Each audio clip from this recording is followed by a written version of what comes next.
সকলকে আমার আরেকটি নতুন ব্লগে ওয়েলকাম জানিয়ে আজকের এই ব্লগটা শুরু করছি। আমি এখন আছি শ্বশুর বাড়িতে, সবে ঘুম থেকে উঠেছি, চোখটাও ঠিকঠাক মতন খুলতে পারছি না। সারা রাত ভালো করে ঘুমাতে পারিনি, এত পাখার আওয়াজ, তাই জন্য তা তোমাদের চলো আমি মিউটটা খুলে দিয়ে তোমাদের পাখার আওয়াজটা শুনি। কটা বাজে দেখাচ্ছি।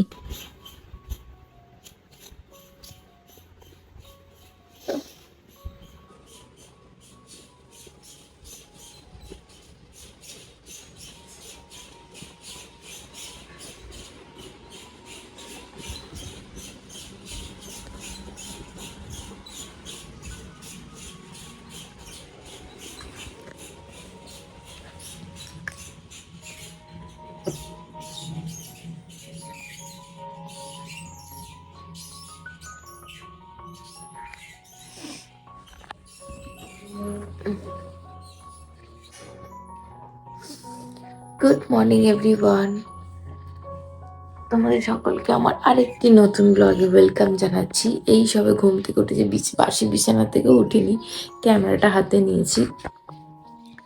বাজে এখন 11টা, আর আমি এখন আছি আমার শ্বশুর বাড়িতে।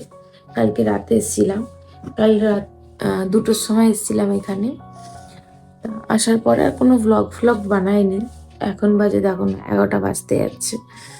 সবে ঘুম থেকে উঠেছি, উঠেই ক্যামেরা হাতে নিয়েছি, কারণ আজকে আমি একটুখানি তোমাদের আমাদের শ্বশুরবাড়িতে কি কি গাছে ফল এসছে সেগুলো দেখাবো। যদি হয় তো আগে ফ্রেশ হয়ে যাই, দাঁত ঠাত মাজিনি, কিছু না, আগে ক্যামেরা হাতে নিয়ে নিয়েছি। ওহ, ভালো লাগছে না, সারা রাত ঘুম হয়নি এই পাখাটার জন্য। এত আওয়াজ হচ্ছে, ক্যাচ কুচ। এদিকে শীতও লাগছে, গরমও লাগছে, কি বলবো, ওয়েদারটা একদম অন্যরকম। চলো, উঠে গেছি যখন, এবার ফ্রেশ হই। আর যখন আমি শ্বশুরবাড়ি আসি এই নাইটিটা পরি, কারণ আমার এই জামাটাই এখানে রাখা আছে, বাকি জামা নেই, সেগুলো ঠিকঠাক নেই, ওই জন্য পরা হয় না। যখনই দেখবো শ্বশুরবাড়িতে আসি এইটাই পরি। চলো এবার ফ্রেশ হয়ে যাই। সময় দিয়েছে ফ্রেশ হতে। এত ঘুম পাচ্ছে কি বলবো, আমার আবার শুয়ে পড়ি, এত ঘুম পাচ্ছে। ভেঙে সারা রাত ঘুম হয়েছে। সকালবেলা উঠেছিলাম, শ্বশুরমশাই কাজে গেছে, আবার শুয়ে পড়েছিলাম। এখন আবার 11টা বাজে। কেমন মুখ নিয়ে আজকে ক্যামেরা অন করলাম, পুরো মুখ ঠুক ফুলে গেছে। আর আমার না ডাস্ট অ্যালার্জি, আর ফাঙ্গাস টাইপের একটা স্মেল ছাড়ছে রুম দিয়ে, বন্ধ থাকে তো। আর আমার শ্বশুরমশাই থাকলে করে ঘরটার খোলে, হাওয়া দেয়, কিন্তু উনি এখন আর অতটা খোলে না রুম টুম, আর বন্ধই থাকে, যার জন্য ঝুল একটা সেই হয় না, কেমন একটা গন্ধ, গুমসানি গন্ধ এরকম হয়ে আছে। আর আমার এই ডাস্টে না অ্যালার্জি হয়, চোখগুলো ফুলে গেছে, চোখ কালকে রাত থেকে এত চুলকাচ্ছিল, না চুলকে থাকতে পারছিলাম না। তবে যাই হোক করে মুখের সে গরম ভাপ দিয়ে চোখগুলোকে করলাম, করে রাতে শুয়েছি। এসছি রাত 2টোর সময়, শুয়েছি ধরে নাও না 3:30-4টার সময় শুয়েছি। তারপরে এখন উঠলাম ঘুম থেকে, আবার যাবো ওপারে, যাবো মানে বাড়ি যাবো, ফ্ল্যাটে। তাই জন্য রেডি হলাম, রেডি হয়নি, উল্টো পাল্টা বলছি গো, ঘুমের চোখে। আমি আগে ফ্রেশ হয়ে যাই, তারপর ভালোভাবে কথা বলবো, নাহলে উল্টো পাল্টা বলে যাবো। চলো দেখা করছি কিছুক্ষণ বাদে। কি রান্না করলে মা? হুম, আর একটা কথা তোমাদের কাছে ক্লিয়ার পরিষ্কার করে দিলে আমার সুবিধা হয়, কারণ আমি তো কখনো শ্বশুর মশাই বলি না। আমার শ্বশুর মশাইকে আমি বিয়ে থেকে প্রথম থেকে একদম ভালোবেসে বাপি বলে ডাকি। তাই যখনই আমি বাপি বলে কোনো কথা বলবো, তাহলে তোমরা অবশ্যই বুঝে যাবে যে আমি আমার শ্বশুর মশাইয়ের কথা বলছি, ঠিক আছে?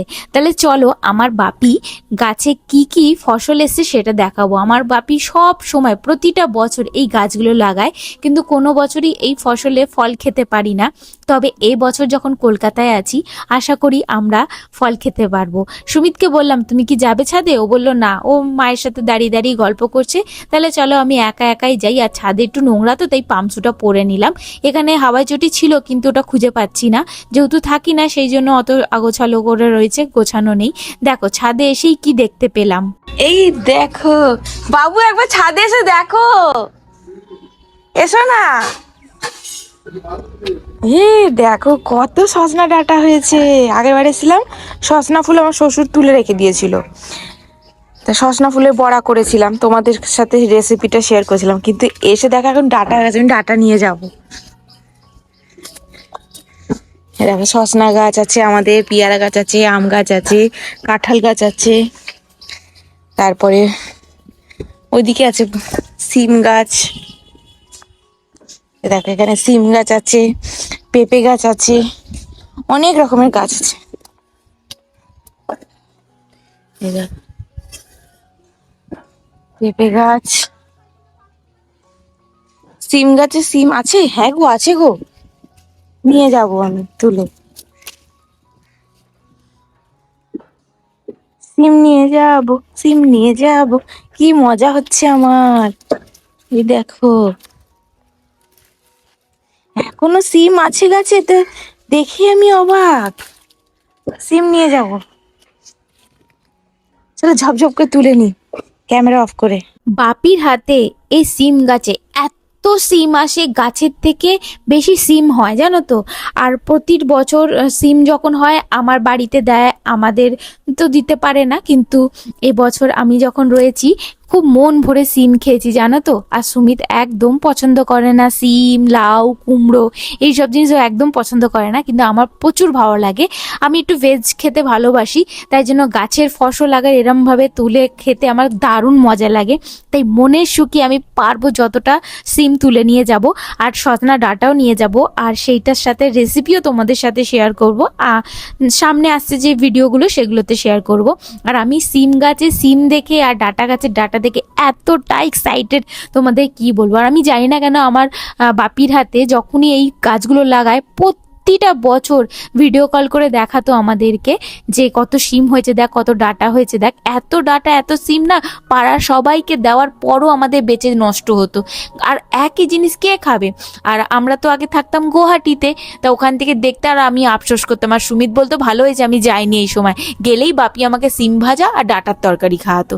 ও ভালোবাসে না, কিন্তু আমি খুব ভালোবাসি। তাই এই বছর আমি যখন কলকাতাতে আছি আমি এত উপভোগ করছি এই ফসলগুলোর ফল, আমি তোমাদের বলে বোঝাতে পারবো না। গাছের ডাঁটা আমি কত এই গাছ খুশি লাগানোর পর এই প্রথম খাবো বাবু। না?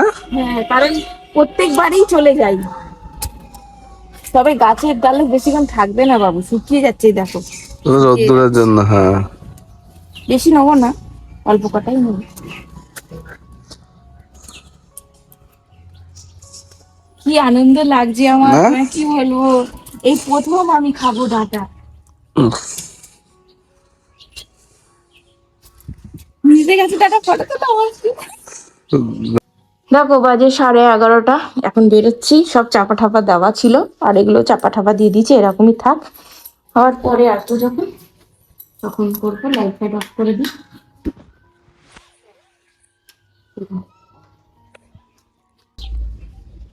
এই দেখো এটা হচ্ছে আমার শ্বশুর বাড়ি, এইখানে হচ্ছে যত সব ফসল, আরো অনেক রকমের গাছ ছিল সব কেটে দিয়েছে।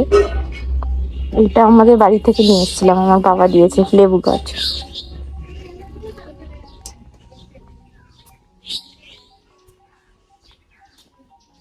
কি করছো? চলো বেরিয়ে পড়লাম এবার। খুব কম আসা হয়, মাত্র ওইদিকে। এইটা হচ্ছে আমার রান্নাঘর, আর ওইটা সিঁড়ির নিচেতে আমার শাশুড়ি রান্না। আর প্রথমত বাড়ি।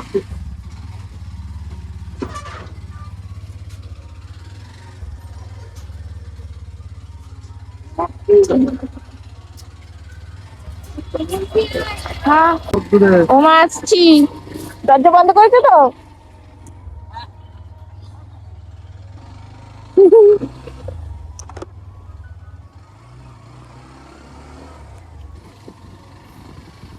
বাড়িতে কাজ বাজ সেরে বেরোতে বেরোতে অনেকটাই আমি দেরি করে ফেলেছি, তাই সুমিতে আমাকে বকা দিচ্ছিল যে আমার অফিসে যেতে আজকে দেরি হয়ে যাবে। কি করবো বলো, ঘরের তো কাজ থাকে না, অনেক দিন বাদে বাদে আসি, আর ঘরটা তো প্রচুর নোংরা থাকে, একদম তো নোংরা করে আসা যায় না। আর এই দেখো না, 4 চাকা থেকে একটা ডিক্কি থেকে বেল্ট বেরিয়েছিল, ওনার গাড়ির সামনে গিয়ে আমরা বললাম যে আপনার ডিক্কি থেকে বেল্ট বেরিয়ে আছে, জানি না ইশারাতে বুঝতে পেরেছে কিনা। তা আমরা এখন যাচ্ছি বাড়ি। আর এই দেখো আমার শ্বশুর বাড়ি হচ্ছে শ্রীরামপুর, আর আমরা শ্রীরামপুর মাহেশ ক্রস করলাম। এবার আমরা যাচ্ছি আমাদের নতুন ফ্ল্যাটে। আমি সোদপুরে থাকি যেহেতু, তাই জন্য আমরা কোন্নগর লঞ্চ ঘাট দিয়ে পার হলে আমাদের সুবিধা হয়, তাই জন্য এখান দিয়ে যেতে ভালোবাসি। বুঝতে পারলাম না। দুটো মানুষ একটা বাইকের 28 টাকা। এটা কোন নগর? ও দেখো, শ্বশুরবাড়ি কালকে রাতে গেছিলাম, সকালবেলায় চলে আসলাম। এখন বাজে বেলা 1:15 বাকি। ওদিকে ডেলিভারি বয় ফোন করছে, আমাদের ফ্লোর ম্যাট্রেস অর্ডার করা ছিল, আজকে ডেলিভারি হচ্ছে, তাই জন্য ফোন করেছে, তাই দৌড়ে দৌড়ে যাচ্ছে। এবার নৌকা না আসলে কি করে দৌড়ে দৌড়ে যাবো? বাকি রাস্তাতে জোর চালিয়ে এসছি বাইক।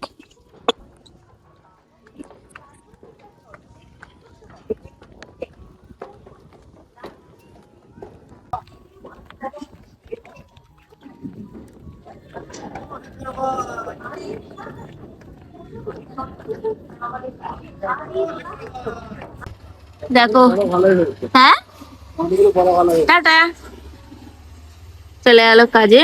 চলে এসছি বাড়িতে। ও কি গরম রাস্তা, আর এত শরীরটা খারাপ লাগছিল গরমের জন্য। তাহলে চলো, ভিডিওটা আমি এখানেই অবধি রাখছি। দেখা করছি তোমাদের সাথে নেক্সট ভিডিওতে। আমার ডেলিভারি বয়টা বললো 4:30টার সময় আসবে, কারণ ও যখন এসেছিল তখন আমার ফ্ল্যাটে ছিলাম না, ঘুরে গেছে। তা একটা ফ্লোর ম্যাট্রেস অর্ডার দিয়েছিলাম, সেটা আমি রিসিভ করবো 4টের সময়। ওকে আমি বললাম ওটা ভারী তো আমি আবার নিতে পারবো না, যে 4টের সময় সুযোগ পেলে বাড়িতে এসে ঘুরে যাবে। তাহলে চলো আমি এবার রান্না বান্না করি। আর আমি শ্বশুরবাড়ি থেকে কি কি নিয়ে এসেছি তোমাদের দেখাই, চলো। দেখো, এইটা আমার রিং লাইটের ট্রাইপডটা, রিং লাইটের ট্রাইপড নিয়ে এসেছি। তারপরে এর মধ্যে কিছু খাবার আছে, খাবার নিয়ে এসেছি। দেখো, এই জলের বোতলটা নিয়ে গেছিলাম, আমাদের পেঁপে গাছের বড় পেঁপে একটা নিয়ে এসেছি। ব্যাগটাকে উল্টেই দিই পুরো। এটা ওর গেঞ্জি।